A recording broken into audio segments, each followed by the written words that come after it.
Welcome বন্ধুরা, welcome back to my channel NM GNM 2024। আর পরীক্ষার বেশি দিন নেই, আর কয়েকদিন পরই তোমাদের কিন্তু পরীক্ষার ঘন্টা তোমাদের সামনে বাজতে চলেছে। তো এই পরীক্ষায় তোমরা কিভাবে হাতে মাত্র টাইম 1.5 ঘন্টা অর্থাৎ 90 মিনিট, এই 90 মিনিটের মধ্যে তোমরা কিভাবে টাইম ম্যানেজমেন্ট করবে সেটা কিন্তু একটা ভাইটাল ব্যাপার।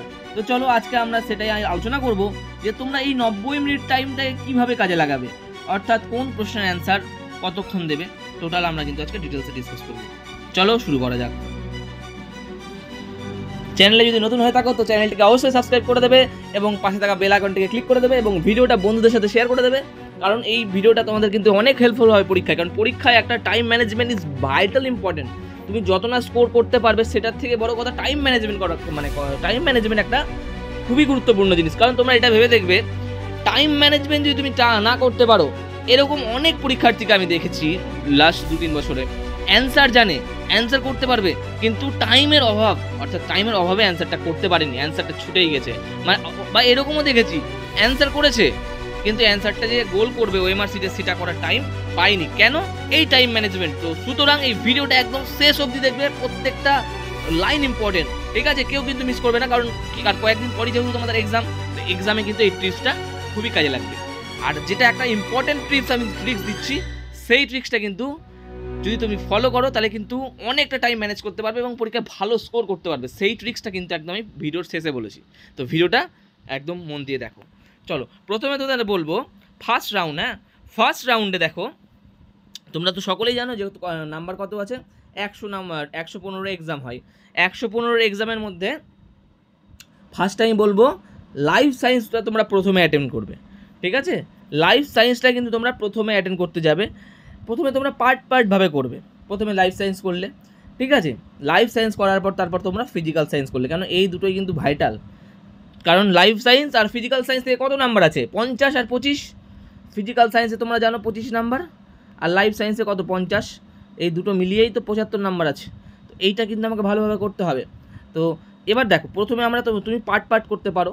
যেমন ধরো প্রথমে 10টা প্রশ্ন অ্যান্সার করলে, সেই 10টার অ্যান্সার, ঠিক আছে, তুমি একটা কাজ করবে, তোমার পেন যে নিয়ে যাবে, পেন দিয়ে ডট দিয়ে দিলে, ধরো এখানে একটা, মানে এগুলো অপশন, ঠিক আছে?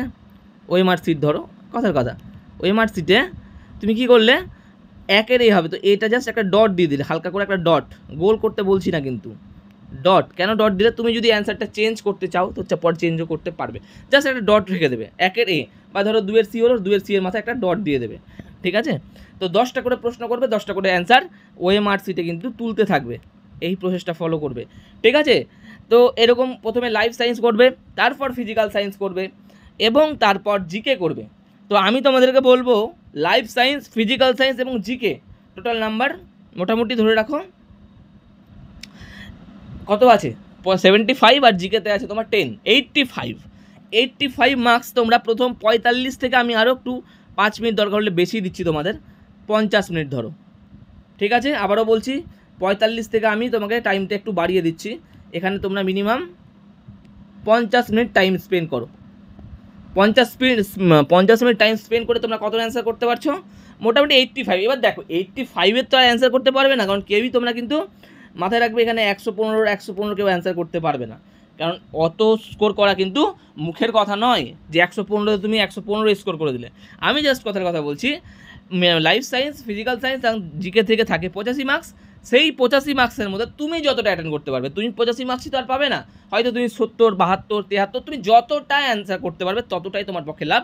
তবে সেটা কি কতক্ষণের মধ্যে করতে আমি বলছি, সেটাই আমি বলছি তোমাদের, মোটামুটি 45 থেকে 50 মিনিটের মধ্যে করবার চেষ্টা করবে। হয়ে গেল।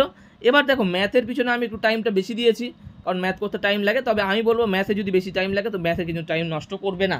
তুমি যদি 4-5টা যদি এখানে ম্যাথ পারো, বাদবাকি ধরো ম্যাথ পারছো না, কথার কথা হতেই পারে তুমি বাদবাকি ম্যাথ পারছো না, তো সেগুলো স্কিপ করে দেবে। কারণ ম্যাথের পিছনে টাইম দিতে গেলে এরকমও হতে পারে, দেখো ম্যাথ করতে করতে আধ ঘন্টা চলে গেল, বুঝতে পারবে না, করতে করতে আধ ঘন্টা চলে গেছে। তোমার তো এখানে টাইম ম্যানেজমেন্টটা একটা ম্যাটার করছে না, তো এইটা জিনিস মাথায় রাখবে। তুমি ধরো এখানে 4-5টা ম্যাথ পেরেছো, বাকিটা পারছো না, ছেড়ে দেবে, স্কিপ করে দেবে, পরে হাতে টাইম থাকলে তখন করবে, ঠিক আছে? এখানে কিন্তু ম্যাথে খুব বেশি হলে 10 থেকে 15 মিনিট টাইম দেবে, 20 মিনিট টাইম বেশি লিখেছি, এখানে তুমি 15 মিনিট টাইম কিন্তু দেবে। আচ্ছা, এবার ম্যাথের পর নেক্সট আসছি আমি ইংলিশে মোটামুটি 10টা প্রশ্ন থাকে, কতগুলো থাকে? সরি 15টা প্রশ্ন থাকে, তাই না?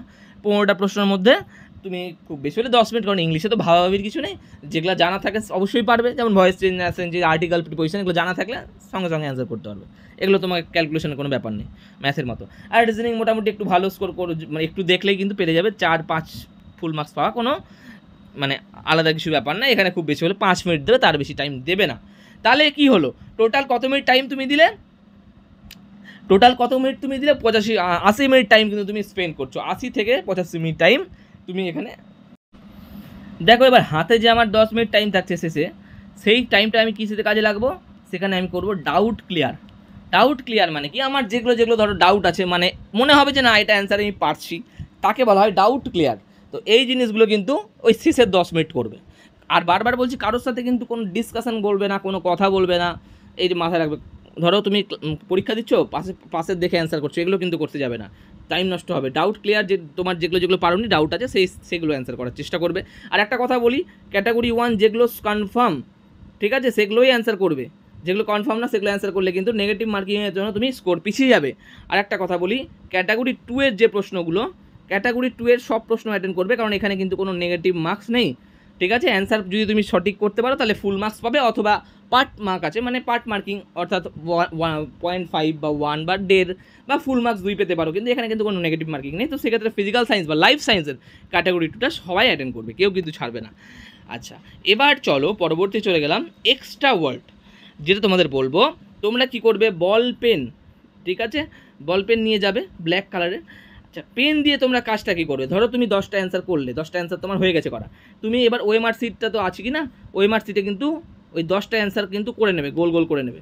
কারণ তুমি যদি সব অ্যান্সার ওই মানে একদম শেষে করতে যাও, অনেক সময় এরকম আমি ক্যান্ডিডেট দেখেছি অ্যান্সার কিন্তু করতেই পারিনি, টাইম ম্যানেজমেন্টের জন্য অ্যান্সারগুলো ওএমআর সিটে গোল গোল করতে পারিনি। তো তোমরা যখনই 10টা প্রশ্ন হয়ে গেলো, ফটাফট 10টা প্রশ্ন অ্যান্সার গোল করে নেবে, ঠিক আছে।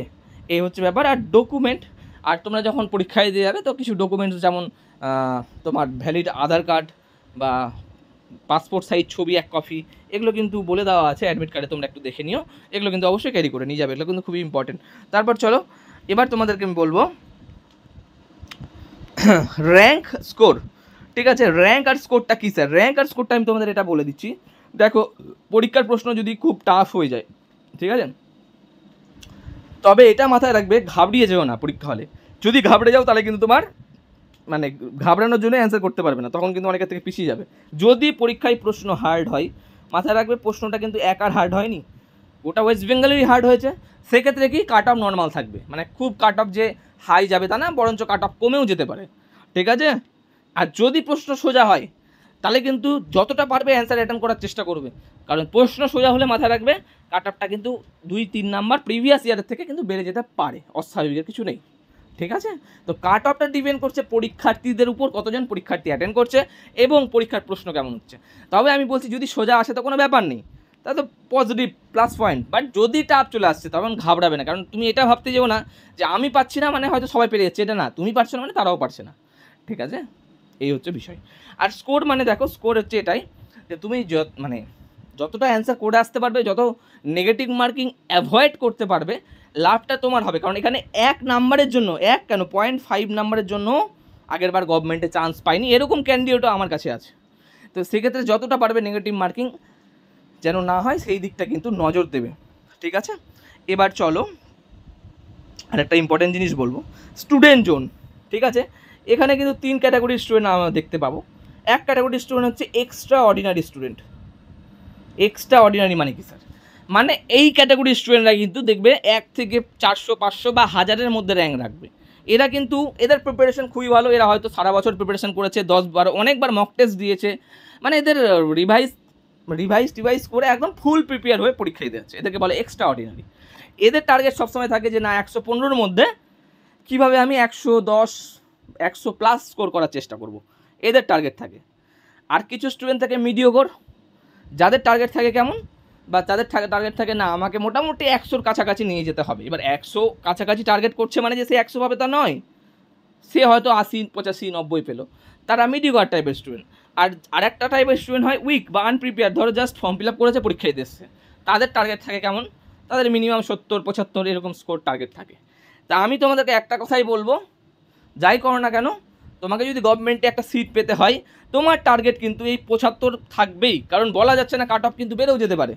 এবার 70 বা 70+ যেই তুমি স্কোর করছো এটা একটা গুড সাইন, মানে এটা একটা সেফ স্কোর।